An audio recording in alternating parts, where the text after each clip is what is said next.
Hello, students. It's Mr. Sanchez. Your classmates at Columbia Cable News asked me to come up with my New Year's resolution, and it's simple.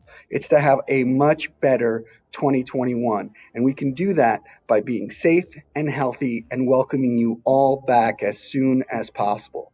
So here's to seeing you on January 19th, 2021. Have a great day, everyone. My name is Chance, and my New Year's resolution is to get a job and get some more money. In 2021, I am going to try and find peace in each day, and I'm going to try to embrace stillness and quiet. Happy New Year! Happy New Year, Columbia High School! Hello teachers, I'm Daria. And I'm Lyra, and this is Columbia Cougar News. We would like to kick off our show this week with a segment that is always sure to draw some laughs and get you in the mood for something to eat. Here's our very own Jesse Grossman with another episode of Math So Delicious.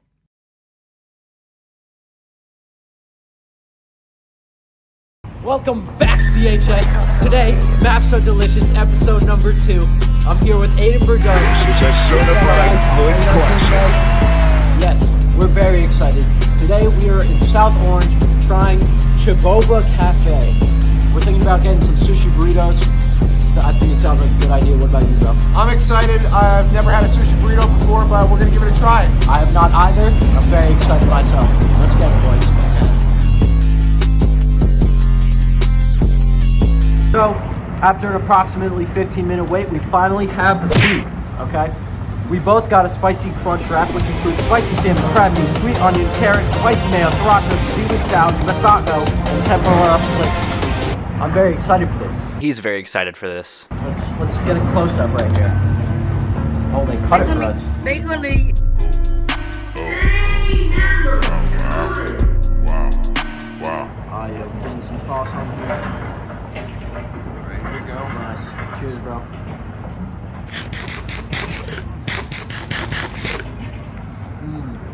The bar. Oh, I can taste the heat right off the bat. I'm impressed. He's impressed. Very interesting. Very Damn, strong it's seaweed taste. It's getting a lot hotter. Yeah, it was good. A lot hotter. Getting a lot hotter. Impressed. Very quickly.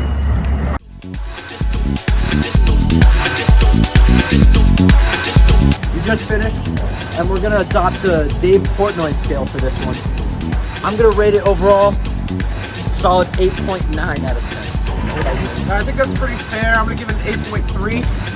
Very solid showing. I really like this place. I highly suggest you guys come here. And guess what? I'll see you next week, baby. Let's get it.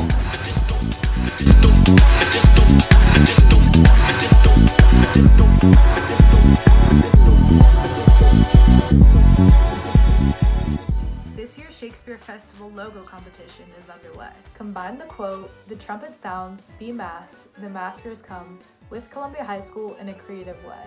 Your designs must be in black and white, and they're due on January 21st. You can email your submissions to Mr. McPherson at smcpher@smosd.k12.nj.us. Attention, parents and guardians of seniors. Parents' ads are due by February 1st. Please look for an email from jostens.com for all the info. Senior parents who are also needed to help out with Midnight Madness. If you have time to spare, please email mm@columbiahsa.org. Show your CHS spirit and support the class of 2021. Check out the Cougar shop for CHS gear. There are sweatshirts, t-shirts, hats, and much more. The shop only delivers to South Orange Maplewood, and they do not ship. If you have any questions, you can email them at mm@columbiahsa.org. Boys and girls basketball will start practicing this week, and boys and girls fencing will also start this week. Boys and girls swimming, as well as boys and girls indoor track, will start in February. Next Monday is Martin Luther King Day, and since we are off from school, we wanted to put this piece out leading up to it. Our own Alex Fernandez produced this film to help bring attention to social issues in the South Orange Maplewood School District. It's called Power of One.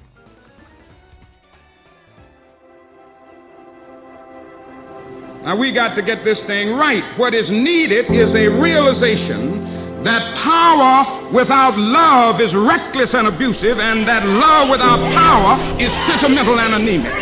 Power at its best. I definitely feel like I have an obligation to make a difference, because if I don't do it, then who will? And I just think, like, if I know that I have power, or some type of power, or some type of voice, I need to use it, because if not, then I'm just being selfish. I've had this perspective that if you have knowledge, it's your job to spread knowledge. I have the power to make a difference, and so then therefore I have the responsibility to make a difference. I don't think that anybody should feel obligated to do the right thing, because, I mean, it's your choice. It's your choice to live the right or the wrong path. I feel like so many people in the school don't know anything about what's going on. The indignities that Black and brown students face, whether it be leveling or the issues of teacher discrimination, have inspired a lot of activism within the school, I'd say. There's not a lot of Black students or students of color within the AP. Why is it that the majority of minorities are in these lower classes and not the AP classes? These levelings systematically disadvantage people who are considered to be not as smart, and teachers would not care about these students. The lower level classes are mostly Black, the higher level classes are mostly white. It's obvious, and it's not right. That's not how it should be. It's so much harder to rise to low expectations, to rise above low expectations. And it's a system that has been working since we were children. And having that energy, the energy of the actual power, the motivation, the determination to find the solution to this problem, all of you are doing your part right now. So feel good about it. Feel good about it. You know, individuality is important. Can we get mass change done as individuals? No, of course not. We have to be connected. We're stronger together, and we're stronger in numbers. As long as I keep voicing my opinions and being as loud as I can and trying to get heard.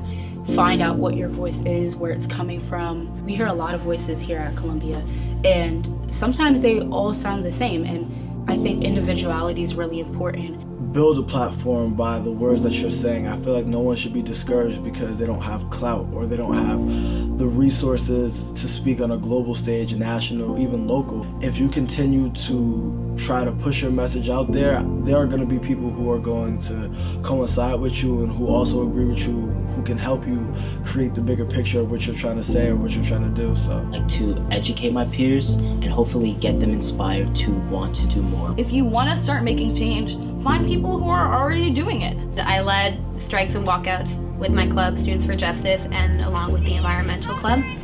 And we gathered students and got them all to walk out, and it was really great. And we've done 2, and maybe we'll do a 3rd. We'll see. It's cold, we're getting absences, we're making sacrifices of all kinds, but we're making an impact by standing here today. There is power in numbers, and by being here, you are making history.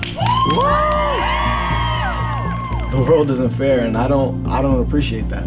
I think that's what really drives me to do the things that I do and motivates me to try to help other people with my music. Can you take me back to memory lane where all of our people were kings and queens? Maya Angelou said, why do us cage birds sing? I think we're crying out for help because they clipped our wings. Martin Luther King, Rosa Parks, Malcolm X. These people did not think that they were going to be these great, magnificent figures that we study about today. They were just trying to make a difference in the time being. People looked up to them, and it was as if they were this one powerful symbol. At the same time, they wanted to include everybody. This was a voice, and this was a message for everyone to interpret, and everyone to look back on and feel as if they were included, and they also had that power as well.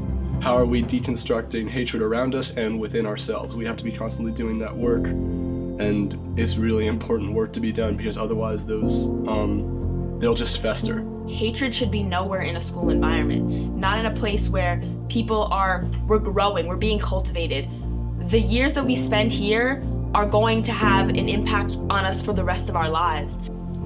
There is so much power in unity, and unity is built from the power of one. Our own individual power, that's the catalyst. We are all catalysts to start bigger movements of change. It takes each and every one of us to make that a possibility.